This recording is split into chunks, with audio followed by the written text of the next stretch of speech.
आज एक मामले में सुप्रीम कोर्ट ने प्रवर्तन निदेशालय यानी कि एनफोर्समेंट डायरेक्टरेट पर बड़ी सख्त टिप्पणी की है और यह सुननी जरूर पड़ेगी सरकार को भी, एनफोर्समेंट डायरेक्टरेट को भी। एक रियल एस्टेट बिल्डर M3M से जुड़े मामले में supreme court justice AS Bopanna और जस्टिस संजय कुमार की पीठ ने कहा कि आपको सत्यनिष्ठा के प्राचीन मानकों के अनुरूप होना चाहिए और अपने रुख में प्रतिशोधी नहीं होना चाहिए।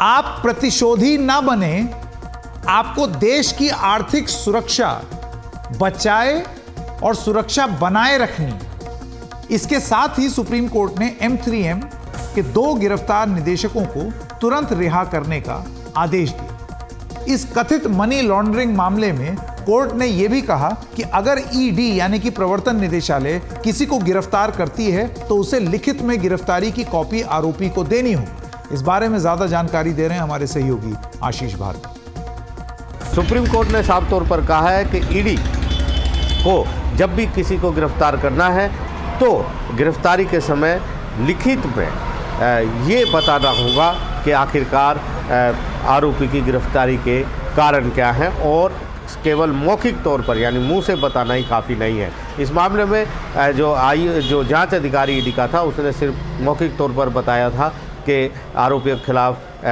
ये आधार हैं गिरफ्तारी के, लेकिन लिखित में नहीं दिया था। और सुप्रीम कोर्ट ने अब कहा है कि ये संवैधानिक अधिकार है, क्योंकि लिखित में अगर ग्राउंड मिलेंगे, आधार मिलेंगे, तो फिर आरोपी अपनी जो कानूनी सहायता है वो लेने में सक्षम हो सकता है। इसके अलावा ये एक मौलिक अधिकार भी है कि उसे पूरी तरह अपना पक्ष रखने का मौका मिले।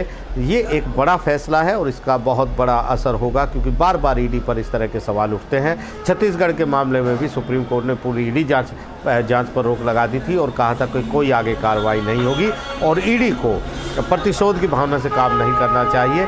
और ये सुप्रीम कोर्ट का जो फैसला है ये कई मायनों में काफ़ी अहम है, इसका बड़ा असर होगा। नई दिल्ली से आशीष भार्गव, NDTV इंडिया।